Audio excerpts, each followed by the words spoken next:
Episode की शुरुआत में दिखाते हैं कि जोबिन अपने घर जाते हुए सोच रहा होता है कि नॉर्मली एक लेजेंडरी लेवल के पर्सन एक मोर्टल लेवल पर अटैक करेंगे ही नहीं, लेकिन एनजिंग खुद ही इनिशिएटिव लेकर मुझे यानी कि एक मोर्टल लेवल को चैलेंज की थी। जब से मैं जन्म लिया हूँ तब से मैं ये शहर छोड़कर बाहर गया ही नहीं हूँ, तो मैंने आखिर उस तरह के लोगों को ऑफेंड कब कर दिया। यही सब सोचते सोचते वो अपना घर जा ही रहा होता है कि तभी उसे उसका फादर कॉल करते हैं और कहते हैं क्या तुम मेरे शादी में आना चाहोगे। ये सुनकर वो थोड़ा सा चौंक जाता है और पूछता है आप किससे शादी करने वाले हैं। वो उसे उसके स्टेप मदर का फोटो भेजकर कहते हैं कि इसका नाम वो यांग लान है। जोबिन पूछता है शादी कब और कहाँ पर है। वो बताते हैं वो यांग में होगा और लगभग एक वीक के अंदर में होगा। ये सुनकर जोबिन कहता है कि एग्जाम भी उसी वीक में है, इसलिए मैं चाहकर भी नहीं आ पाऊंगा। और पूछता है क्या आपको पता है कि हमारे घर के रूम में एक मेटल का बिस्किट रखने वाला बॉक्स था। वो पूछता है तुम किस बॉक्स की बात कर रहे हो, मुझे समझ नहीं आ रहा है। जोबिन उसे एक्सप्लेन करते हुए कहते हैं कि स्क्वायर टिन का बिस्किट का बॉक्स है, लगभग 30 सेंटीमीटर का होगा और उसके ऊपर एक कार्टून बियर का फोटो भी छपा हुआ है। ये सुनकर वो कहते हैं हाँ मुझे याद आ गया, वो लिटिल बियर बिस्किट का बॉक्स बचपन में मैं उसे बहुत ही खाया करता था, लेकिन अब उस ब्रांड का बिस्किट मिलना बंद हो गया है, इसलिए वो बॉक्स काफी ज्यादा पुराना होगा। वैसे तुम आकर उसके बारे में पूछ क्यों रहे हो। जोबिन बताता है कि उस बॉक्स में एक मोबाइल था, क्या आपने उसे उस बॉक्स में रखा था। ये सुनकर वो सोचते हुए कहते हैं कि जिस मोबाइल को तुम बात कर रहे हो क्या वो व्हाइट मेटेलिक केस और ब्लैक स्क्रीन के साथ है। वो कहते हैं हाँ मैं उस मोबाइल की बात कर रहा हूँ, क्या वो वाला मोबाइल आपका है। वो कहते हैं नहीं वो मोबाइल तो तुम्हारे ग्रैंडफादर के है, अगर तुम उसे मेंशन नहीं करते तो मैं उसे कब के भूल चुका था। ये सुनकर वो थोड़ा सा चौंक जाता है और पूछने लगा होता है कि आखिर वो उन्हें कहाँ से मिला था। वो बताना शुरू करते हैं कि तुम्हारे ग्रैंडफादर एक कारपेंटर थे और गुड एक कैंडिडेट सिटी में रिकंस्ट्रक्शन के टाइम में काफी सारे लकड़ी का बिल्डिंग मॉडल इंटिक और भी कई सारे लकड़ी का चीज को फिक्स करना था, इसलिए तुम्हारे ग्रैंडफादर गुड एंशिएंट सिटी में लगभग 1 सालों तक काम किए थे।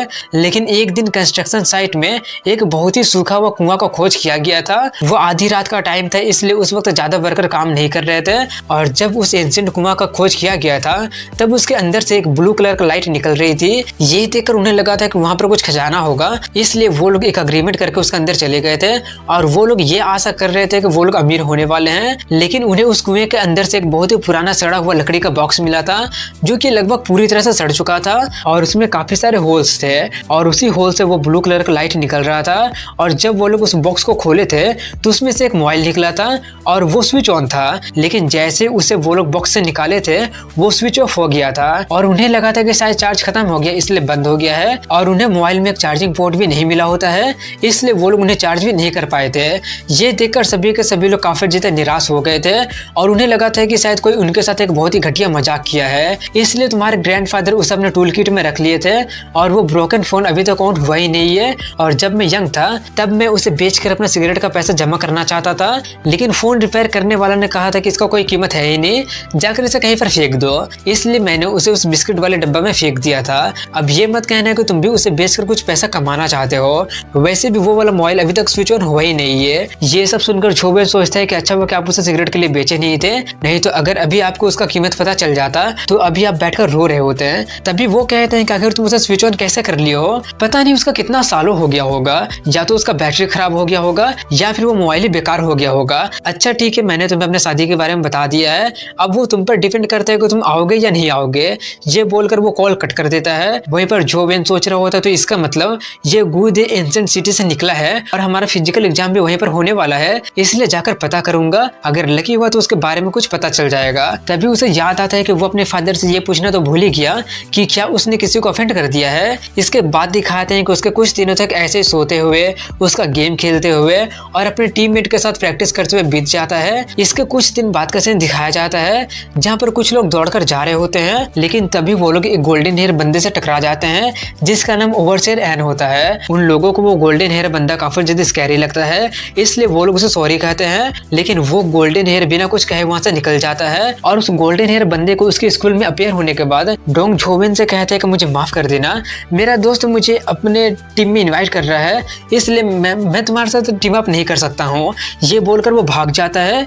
ये देखकर जोबिन थोड़ा सा कंफ्यूज हो जाता है और सोचता है कि उसने टीम को क्विट कर दिया है, क्या फैंगरो के पास कोई बैकअप प्लान है, लेकिन इस टाइम में तो एक टीम को फॉर्म करना काफी ज्यादा हार्ड होगा। इसके बाद वो अपने दूसरे टीममेट से पूछता है क्या तुम्हें पता है कि डॉग ने टीम को क्विट कर दिया है। ये देखकर वो भी कहता है कि मुझे माफ कर देना, बट मैं तुम्हारे साथ टीम अप नहीं कर सकता हूँ, ये मत पूछना क्यों, बस मुझे माफ कर देना। ये बोलकर वो भी भाग जाता है। इसके बाद फैंग को दिखाते हैं और वो भी कहने ही वाली होती है, लेकिन जो जोविन उसका बात को पूरा करने से पहले ही उसे रोकते हुए कहता मुझे पता है, कोई बात नहीं, माफी तो मुझे तुम लोगों से मांगनी चाहिए। कोई है जो कि मुझसे डील करना चाहता है और वो लोग तुम लोगों को फोर्स कर रहा है और मेरे चक्कर में तुम लोग भी मुसीबत में पड़ गए हो। कोई बात नहीं, जल्दी से जाकर अपने एक नया टीम को ढूंढकर उसे ज्वाइन कर लो। तुम्हें एक अच्छा स्कोर लाना ही पड़ेगा, नहीं तो मुझे बुरा लगेगा। वो कहती है कि मुझे पता नहीं कि अगर तुमने किसी ऑफेंड कर दिया है, लेकिन उसका इन्फ्लुएंस काफी ज्यादा है, इसलिए तुम्हें केयरफुल रहना पड़ेगा।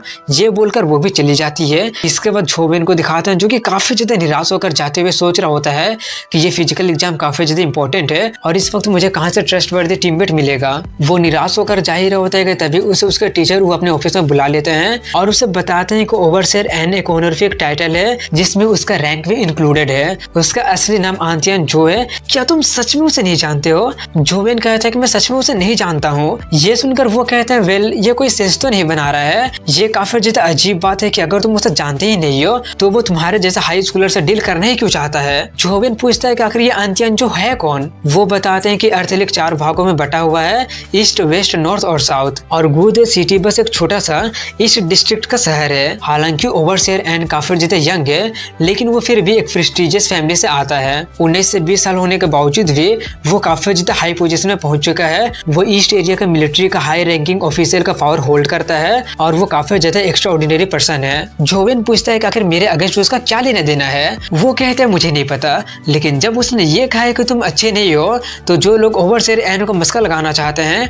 वो लोग तो यही सोचेंगे और बहुत कुछ करेंगे भी। ये सुनकर जोविन थोड़ा सा गुस्सा हो जाता है और कहता है कि अगर वो हाई रैंकिंग ऑफिसर है तो क्या उसे ये नहीं पता है कि उसका मुंह से निकला हुआ एक सेंटेंस किसी हाई स्कूलर का लाइफ बर्बाद कर सकता है? और हाँ, उसका अंजिंग से कुछ लेना देना है क्या? वो कहते हैं शायद हो भी सकता है। बाय द वे, हम लोग इसके बारे में बाद में बातें कर सकते हैं, लेकिन अभी सबसे इम्पोर्टेंट तुम्हें एक टीम को ज्वाइन करके एग्जाम के लिए साइन इन करना है। साइन इन करने का डेडलाइन परसों तक ही है। अगर तुम डिले करोगे तो तुम फिर नहीं कर पाओगे। इस वक्त तुम्हारा टीम नॉर्मल नहीं हो सकता है। हमारे स्कूल में ली स्वान नाम के एक स्टूडेंट है, अगर वो तुम्हारे साथ टीम अप करने के लिए तैयार हो जाता है तो तुम्हें कोई भी परेशानी नहीं होगी और तुम्हें कोई परेशान कर भी नहीं पाएगा, लेकिन उसके बदले तुम्हें उसका हाई स्कोर लाने में उसकी हेल्प करना पड़ेगा और तुम्हारे टीम में उसी का सबसे बेस्ट स्कोर होना चाहिए। जोविन कहता है कि आपका मतलब है मुझे उसके बदले फाइट करना पड़ेगा। वो कहते हैं कि हालांकि तुम अपने टीम में फर्स्ट प्लेस नहीं कर पाओगे, लेकिन ना पार्टिसिपेट करने से ज्यादा अच्छा तो यही है। वो कहता है कि ठीक है, मैं तैयार हूँ, आप बस ली चुआन को कांटेक्ट कीजिए। इसके बाद दिखाते हैं कि जोविन अपने घर जाते हुए अपने डैड को कॉल करके पूछता है कि क्या आप आंतियान जो नाम के बंदे को जानते हैं? वो काफी खुश होकर कहते हैं कि तुम्हें पता कैसे चल गया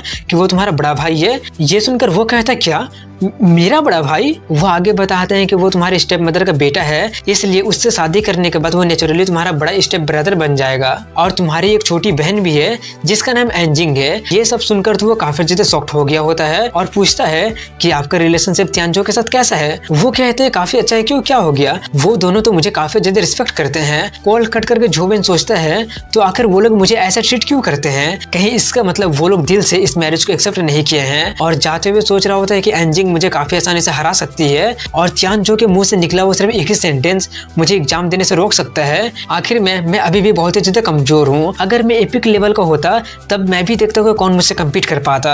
इसके बाद दिखाते हैं कि वो अपने घर जाकर फिर से गेम खेलकर लेवल अप करने लगा होता है और अपनी किस्मत को काफी ज्यादा कोस रहा होता है कि कोई भी चीटी कुछ ड्रॉप कर ही नहीं रहा है। मेरा तो आज का लकी काफी ज्यादा खराब है। तभी एक चीटी एक कंपेनियन बिस्ट एग को ड्रॉप कर देता है। ये देखकर वो काफी ज्यादा खुश हो जाता है क्योंकि अब उसके पास भी एक कंपेनियन बिस्ट होने वाला था, लेकिन मोर्टल लेवल का कंपेनियन बिस्ट लगभग ना के बराबर होता है। या तो लेजेंडरी लेवल का होगा या फिर एपिक लेवल का होगा या फिर उससे हाई लेवल का होगा। इसलिए वो थोड़ा सा दुखी हो जाता है, लेकिन वो फिर भी उसे उठाता है और जैसे ही वो उसे उठाता है वो एग हैच होना शुरू हो जाता है और जोविन के साथ उसके कनेक्शन बनने लगता है, जिसमें उसे एक आवाज सुनाई दे रही होती है कि कसम खाओ कि मरते दम तक फॉलो करोगे। तभी अचानक वो वहीं पर बेहोश हो जाता है और कुछ देर के बाद जब वो होश में आता है तो उसका सर काफी ज्यादा दर्द कर रहा होता है। तभी उसे उसका हाथ में एक एंट का निशान दिखता है।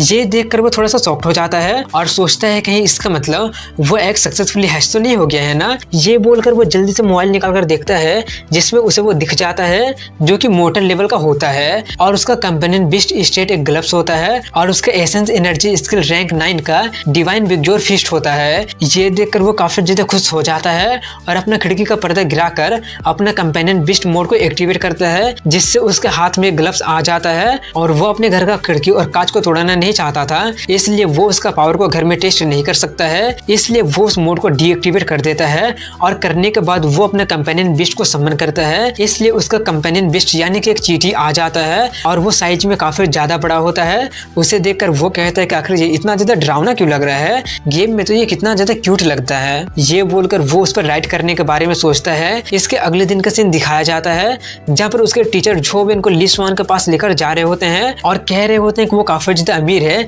इसलिए थोड़ा सा दिखावटी किस्म का बंदा है, लेकिन वो बुरा पर्सन नहीं है, तुम सिर्फ वहाँ पर टेस्ट के लिए जा रहे हो, इसलिए उसके किसी बात को दिल पर मत ले लेना। वो कहता है कि अब ज्यादा चिंता मत कीजिए, मुझे पता है कि मैं क्या कर रहा हूँ। और यही बोलने के साथ यहीं पर इस एपिसोड की एंडिंग हो जाती है। अगर वीडियो पसंद आया होगा तो लाइक कमेंट शेयर के साथ चैनल को सब्सक्राइब जरूर कीजिएगा दोस्तों। मिलता हूँ अगली वीडियो में, तब तक के लिए हैव अ गुड डे।